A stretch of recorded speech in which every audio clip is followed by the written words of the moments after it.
আপনারা সবাই জানেন যে আমাদের বাংলাদেশের অবিসংবাদিত নেত্রী গণতন্ত্রের মাতা দেশনেত্রী বেগম খালেদা জিয়া তিনি বেশ কয়েকদিন ধরে অসুস্থ অবস্থায় এভার কেয়ার হাসপাতালে আছেন এবং তার শারীরিক অবস্থা কিছুটা সংকটাপন্ন। দেশের বিশিষ্ট চিকিৎসকবৃন্দ, বিদেশের আমেরিকার জন হপকিন্স এবং লন্ডন ক্লিনিকের বিশিষ্ট চিকিৎসকেরা তারা তার চিকিৎসা করছেন। গতকাল রাতে তারা একটা মেডিকেল বোর্ডে সভা করেছেন প্রায় 2 ঘন্টা 2.5 ঘন্টা ধরে, এবং সেখানে তার চিকিৎসার ব্যাপারে সমস্ত চিকিৎসকদের মতামত নিয়ে তারা কথা বলেছেন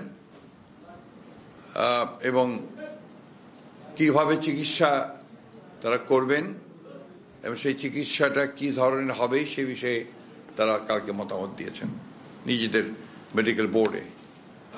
তাকে বিদেশে নেওয়া প্রয়োজন এই কথা তারা বলছেন যে হয়তো প্রয়োজন হতে পারে, কিন্তু তার এখন যে শারীরিক অবস্থা সে অবস্থায় তাকে বিদেশে নেওয়ার মতো কোনো শারীরিক অবস্থা নেই। শারীরিক অবস্থা আল্লাহর অশেষ রহমতে যদি স্টেবল হয় তখন চিন্তা করে দেখা হবে যে তাকে বিদেশে নেওয়া সম্ভব হবে কিনা।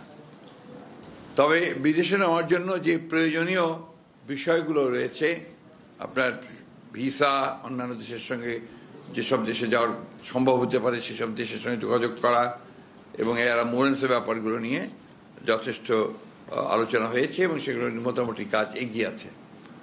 অর্থাৎ যদি আপনার প্রয়োজন হয় এবং যদি দেখা যায় যে she is ready to fly, তখন তাকে নিয়ে যাওয়ার ব্যাপারে খুব দ্রুত সিদ্ধান্ত নেওয়া সম্ভব হবে। আরেকটি বিষয় যেটা আমি আপনাদের মাধ্যমে গোটা দেশবাসীর কাছে জানাতে চাই যে স্বাভাবিকভাবেই দেশনেত্রী বেগম খালেদা জিয়া এই দেশের সবচেয়ে জনপ্রিয় নেত্রী এবং তার অসুস্থতায় সব মানুষই উদ্বিগ্ন, উৎকণ্ঠিত এবং অসংখ্য মানুষ হাসপাতালে ভিড় করছেন। এতে করে হাসপাতালের কর্তৃপক্ষ এবং চিকিৎসকরা অত্যন্ত বিব্রত বোধ করছেন। তারা চিকিৎসা কার্য চালাতে ম্যাডামেরটাও এবং একই সঙ্গে অন্যান্য যারা রোগী আছে তাদের সেখানে বিঘ্ন সৃষ্টি করা হচ্ছে।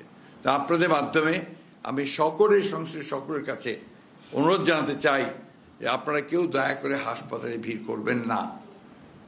অনুগ্রহ করে বিএনপি নেতা কর্মী, তার শুভাকাঙ্ক্ষী বা দেশের মানুষ তারা দয়া করে হাসপাতালে ভিড় করবেন না।